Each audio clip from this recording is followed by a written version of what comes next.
On tonight's episode, we're going to be talking a lot about Fallout Season 2, Episode 8, the final episode of Season 2.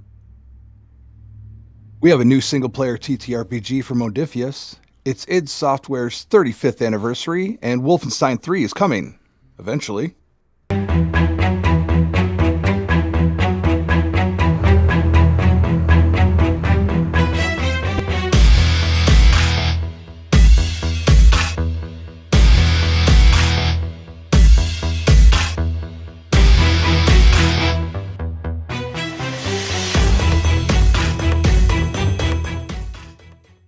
Hi, everybody. Welcome back to Bethesda Unpatched. This is episode number 31. 31. I'm positive on that this time. We are solid. I am Joe the Wigit, and I am joined by the Nuka-Cola space trucker extraordinaire himself, Kilo. Yeah, that's me. How's it going, man? Resident jokester here at wyrdkhaosmedia. Yeah, I screwed up our intro twice. So if you're listening to the audio version, you'll probably hear it at the end of the show. Yeah, I was looking at the notes. I was finishing my notes, and I'm like, Joe never puts the episode number into the title that's at the top of our notes. Because my habit is usually to check the upper left where it's just the main thing, and I didn't do that this time. No, and I kind of purposely led his eyes up there because one of the outtakes he tried to say Starfield instead of Bethesda Unpatched. So I'm like, it's not like the title is at the top. So I pointed him right towards my trap, and he fell right into it. And it was beautiful. How's it going, guys? It was a pitfall. Woo! That was fun. Yeah, great way to start the episode. Here we go. We're going to be talking about the finale for Season 2 on the Fallout TV show, probably extensively, because we're going to be talking about what we think is going to be happening in Season 3, which is still going to be about less than a year away, but close to it. So we got a ways to go, and there's going to be a lot of speculation happening in the meantime. We have a lot to talk about. In particular, the countdown timer on the map was revealed, and it was not what anyone was hoping for or thinking. And I am pretty certain Bethesda is not to blame on that. We'll get into that in a little bit. And I don't think we have any real housekeeping to go over. Not today, no. I think we're just going to dive right into the news. Let's get into the news. Extra, read all about it in the news this week. Okay, well, yeah. Obviously, some people, I'm sure most people at this point, know that the countdown timer was just another interactive pinpoint on the map. It begs the question, why would they do that? That's my question, too. Why put the timer on it? Yeah, that makes Why no lock sense. it? Why make it seem... Yeah, I mean, essentially what we got was an additional DVD extra. For the younger kids, a DVD is a little disc that used to play movies. They didn't come on streaming services all the time. Actually, Netflix used to send these DVDs in the mail to your house. Before the age of streaming, it was Yes. revolutionary. All the little extras you see on Amazon now, those were all in an extras menu on the DVD. And it was always behind the scenes stuff. And I mean, that's basically what it is. It's a tour, virtual tour of the penthouse and a conversation with Justin Trudeau, who plays Mr. House. So, and the more I think about it, it makes sense. I mean, not the fact they did it that way, but the fact that it wasn't a Bethesda drop, a shadow drop, because they are mutually exclusive. Yeah, they share the same title, and Bethesda is very much involved in the making of that show, but Amazon only is going to care about Amazon. They're going to care about their show. I mean, that's logically true, and we have had comments on our YouTube to the same effect, and in part I do agree with that. But when it comes to a crowd of, I mean, we got a lot of people watching Fallout who are not previously fans of the series. You're putting this out to a group of people who are starved for information. So any little thing is going to make our ears pop up and be like, oh, what is that? That's got to be anything.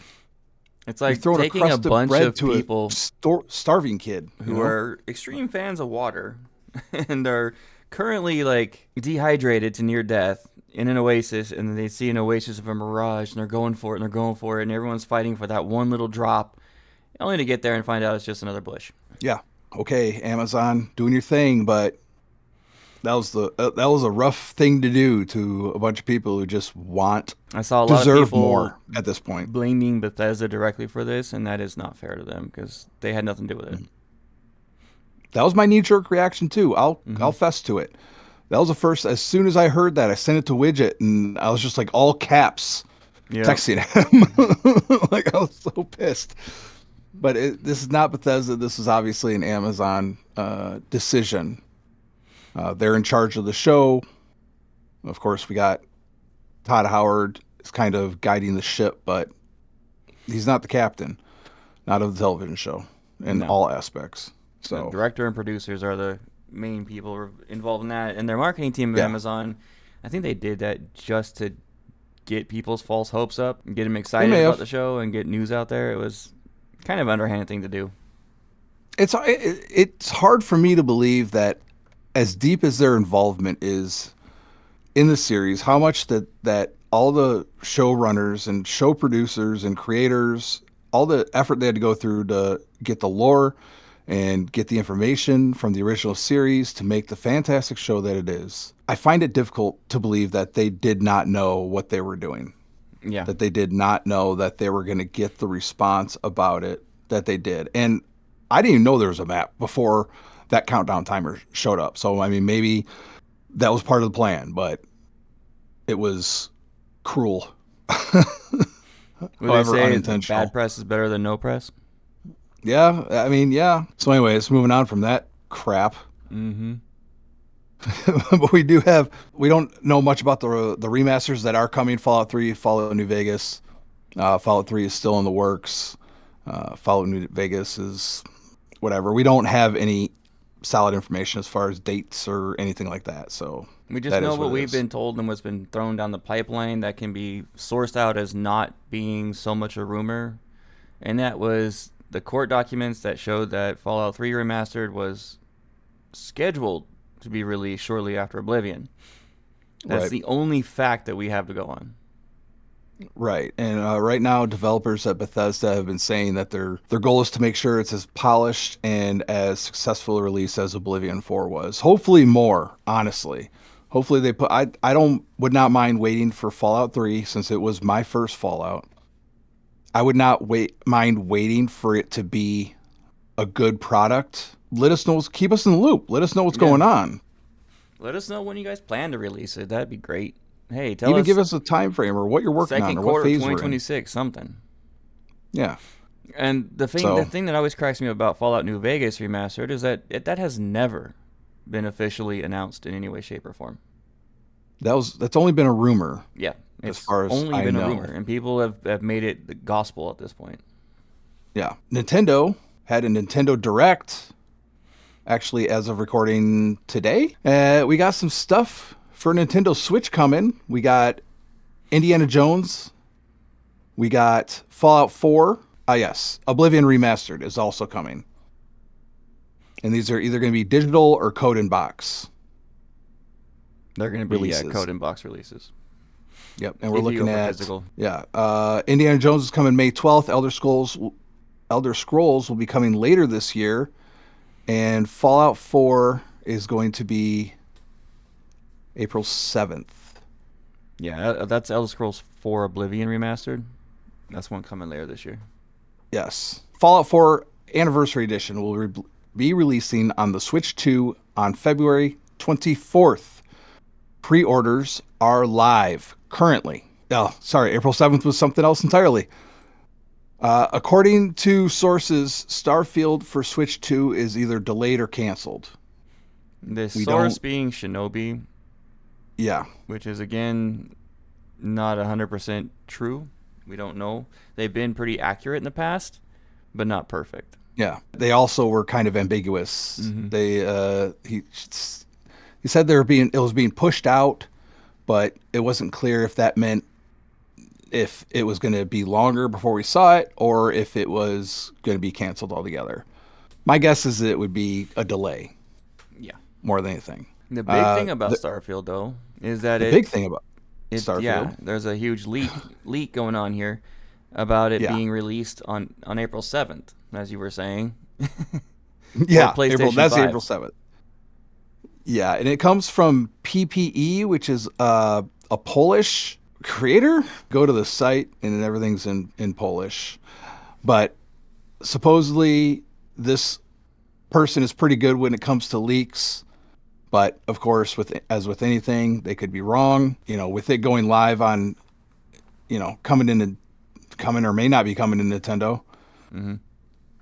And PS5 was also promised. Yeah, we know they're doing that. We just don't know when. This goes back to, I would rather hear this from Bethesda directly instead of just having to rely on rumors constantly. Rumors and leaks all the time. It's ridiculous. I would rather just get it right from their mouth. Yeah. Hey, this is what we're doing. This is what's going to happen. We don't have an exact release date, but this is our target area. This is our Hey Bethesda. We're going to be saying the same shit throughout the show today. Mm-hmm. Give us something, man. Give us something, dude. You wonder why expectations are so high and speculation is all over the place, and 90% of articles that I read every week are rumors and leaks and guesses and editorials because nobody knows. And then something like the Amazon Prime map thing happens and people lose their shit because it was something to hold on to for a minute. Maybe the expectations should be there, but you're talking about just human nature. There's a gap in the knowledge, and we're going to try to fill that gap. That works across life, man. That's just how it works. How about something I know for sure? Okay. How about Modiphius is putting out a single player, a solo TTRPG. I've never played one of these, but I've always wanted to. Yeah, I never have. I've heard they're very cool. If you're a big TTRPG person like me, this one looks cool. It's called Fallout Wasteland Wanderer by Modiphius, and it is a solo TTRPG. No game master, no party required. Lets you go off the beaten track. There's one article that kind of goes back to what we were saying earlier.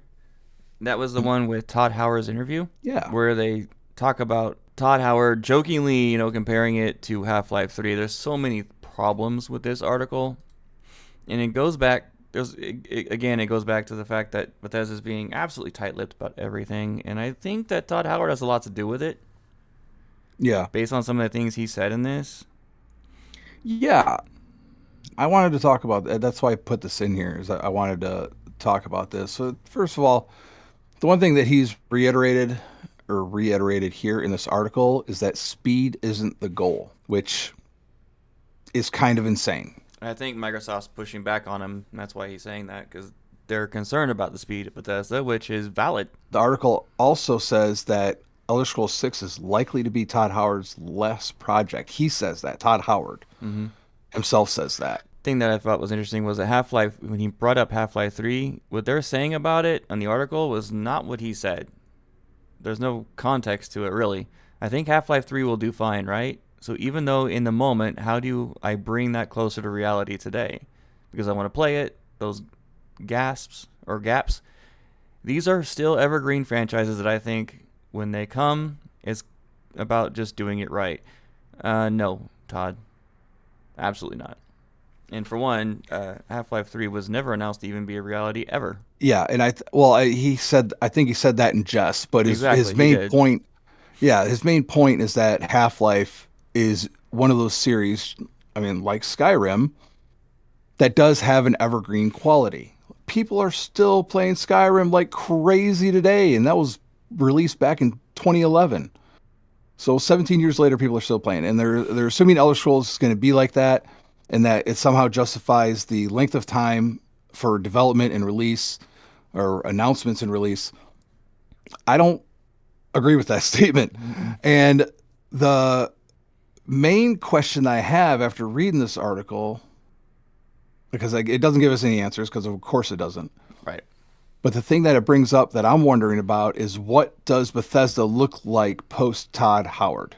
How hard is he digging his, like you said, it sounds like he's digging in his heels against Microsoft. It's just what it sounds like. I'm not saying it's what he's doing. Exactly. It's what it looks like and sounds like. Microsoft has been very clearly trying to get the studio back on track. And the way the way Bethesda's been doing things the last 5-10 years has not been ideal. No. In any way, shape, or form. And Microsoft, I think, is just trying to get them onto that good release time schedule, and hopefully get them to start actually announcing things and not being tight-lipped about every damn thing. I know we go over that a lot, but come on. It's what it is. Look at Rockstar. Look at just real quick, let's touch on Rockstar news for a second because I think it's relevant because I think it's a good contrast. Yeah, Rockstar was quiet for a while, but Rockstar had Grand Theft Auto 5 online that was pretty much carrying it. There was a period of Red Dead Redemption 2 online that didn't last. Eventually, they came out and they dropped the first trailer for GTA 6. Everybody went crazy. And then later, they dropped another trailer. And they're updating their release dates. Okay, it's not going to release in May, but it's going to be here in November. Okay, they are keeping us updated. Yeah. Tell me you're working on. Give me something concrete. If you're saying, hey, let's go fourth quarter for Oblivion 6. I mean, not Oblivion 6. Elder Scrolls 6, just for instance, because we've been talking about that. And we're getting closer to the date. We get out to May and June's like, hey, it's not quite ready yet. We're going to move it to, even if they're say fourth quarter of 27. Cool. All right. We know you're working on it. We know you're trying to make it a better game. Yep. Rockstar is blind. I mean, Rockstar's been building hype by keeping people informed. Say, they have a huge, giant hype following right now. And people are getting on their case a little bit for all the constant delays, but a whole lot less than what they're doing to Bethesda. True. And that goes back to the whole bad press is better than no press. Well, you're getting no press, Bethesda. Yeah. Bethesda is going through a lot that like CD Projekt Red went through with Cyberpunk 2077. Because they did the same thing where the original trailer for Cyberpunk 2027 was dropped back in in 2015. I think it was like the last year, second to last year of E3, whatever that was. They dropped that little trailer and then said nothing for years. And they lived on Witcher 3 for a long time before we got anything else from. But you know what they said at the end of that first CD Projekt Red trailer? I don't know if you've ever seen it. I did. It's the chick in like a white shift, and she has the big mantis arms out and shit. Mm-hmm. And it's like all like rotating, freeze motion, really cool music. It was really well done. At the very end, it says release date when it's ready. CD Projekt Red put that right out there. When it's ready. You know, it's something. It's a little information. It's not just a logo across the landscape and then silence for freaking 10, 15 years, you know.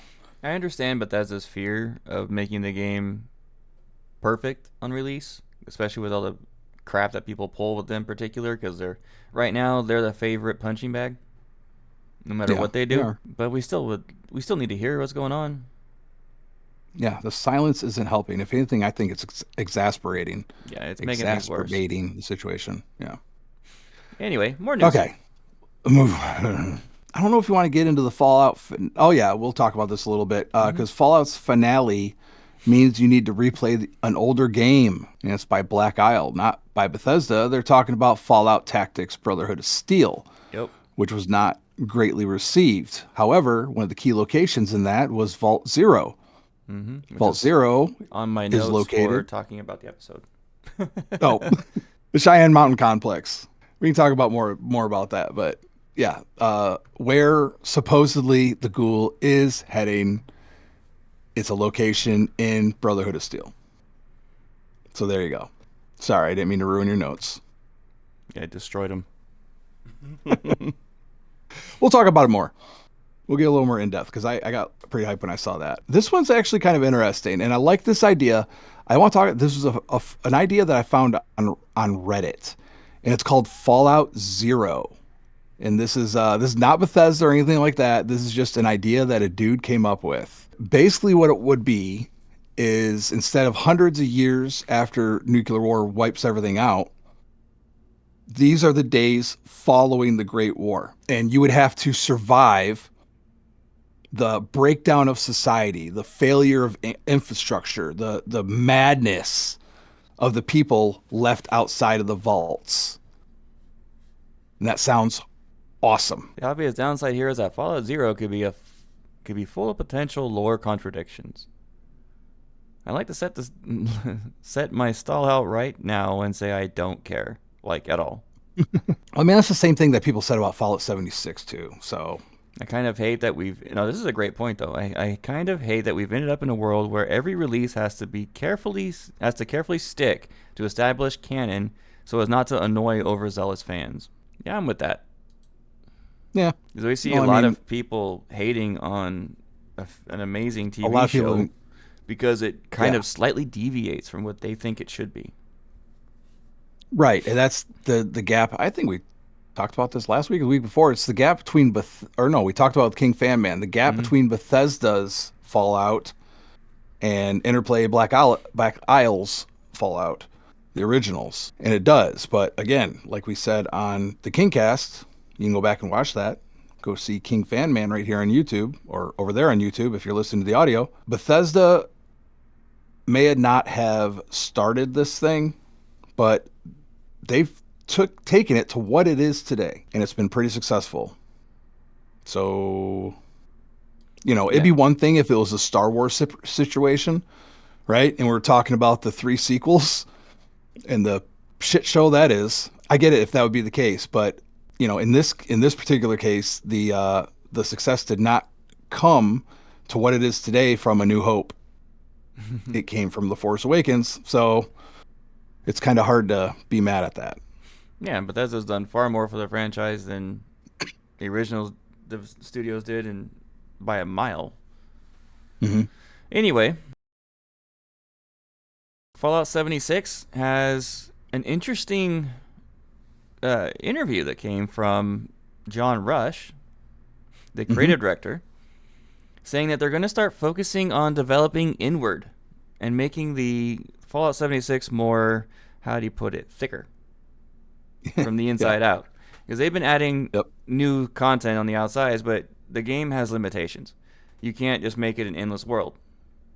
Right. So they're going to start making the current areas far more enriching with a lot more to do, and they're actually talking about including a new game system, a game mechanic they're not talking about, that's going to be playing in with the existing content. One thing they said that was I felt was pretty fascinating.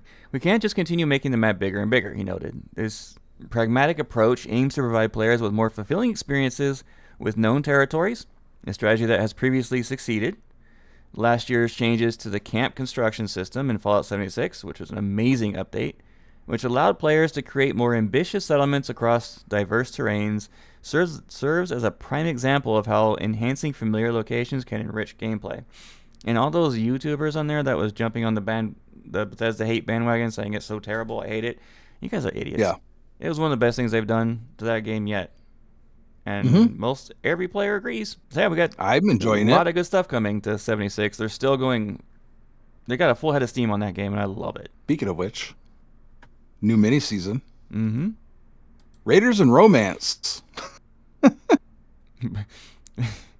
Fallout's idea of romance just cracks me up every time. And this is running from the 3rd, so 2 days ago as of recording, through the 17th. The tough love helmet. God. Love doesn't have to hurt. It's a broken heart stitched. And of course, there's a couch you can get for your settlement that has a nice little skeleton sitting on it, patting the cart cushion for you. Yeah. During the Love Hurts mini-season, you can also unlock new mods for Dom Pedro. Altering the hand cannon, listen to this, Wigit, for longer range, without compromising the deadliness. I'm cool with that. It ends February 17th at noon Eastern Time. And of course, more news can be found regarding that on Fallout.com and Bethesda.net. Well, let's do Wolfenstein real quick. I want to end on Doom because it's heartwarming. Basically, Gustafsson, thank you. Gustafsson has reiterated that Wolfenstein 3 is in their plans. It's not what they're working on next.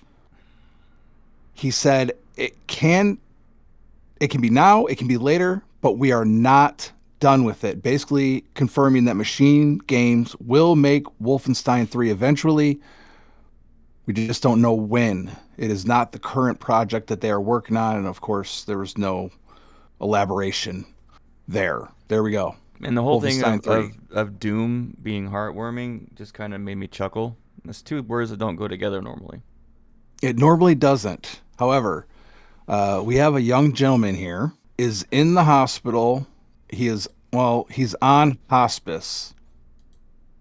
He has cancer. He is in his final days.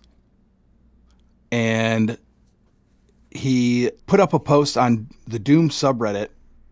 The Canadian user, I'm not getting a name here, Widget. Let me know if you see his name. He explained he's been battling cancer since 2022. He's now facing a sharply reduced life expectancy. Writing from a hospital in Toronto, he said doctors allowed him to make a special request during his stay, which resulted in the hospital securing a PS5 and a copy of the new Doom game for him to play. He has apparently been a huge fan. His Reddit handle is Wandering Reader 123. Yeah, they don't really say his name. They don't actually say his name. But he's been a fan since 2016 and credited the series with helping him through difficult periods in life.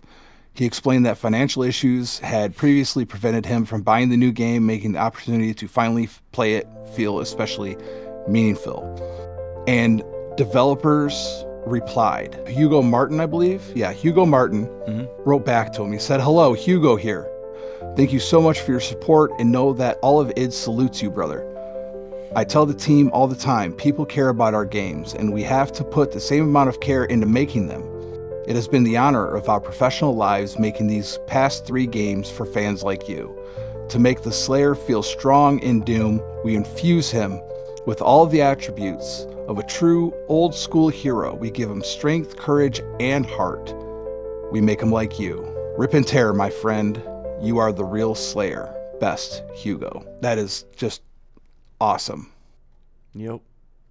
You hear about these kind of stories all the time, and it's heartbreaking. Yeah. The fact of what this guy's going through, but Well, it's like Alex. You can find Alex's note on the eye in Starfield. And he didn't even, he did not get to live to see the release of Starfield. He was very excited about it. So I love, when stuff like this, like the stuff that's happening with Bethesda happens, it's disappointing. It's frustrating. But then you see things like this, and it helps us to remember that these people are people. Mm-hmm. And they have hearts. And ultimately, they're trying to make the best product possible, even if we don't agree with their decisions. Even if you would change things, and we certainly would if we had a say in it. To see it do things like this, it's just amazing. It's awesome. There's that. And of course, id Software is celebrating 35 years this week. Not a whole lot about what's going on, but they say there's going to be some special treats for fans coming up this week, so pay attention. You can go to the Slayers Club on Bethesda.net. You can find it under the news section to follow along with what they're doing for the 35th anniversary. And thank you, id Software. Now, how about the TV? The TV show. We're going to get into that. I got you. That thing. Let's do that thing. I speak Kilo.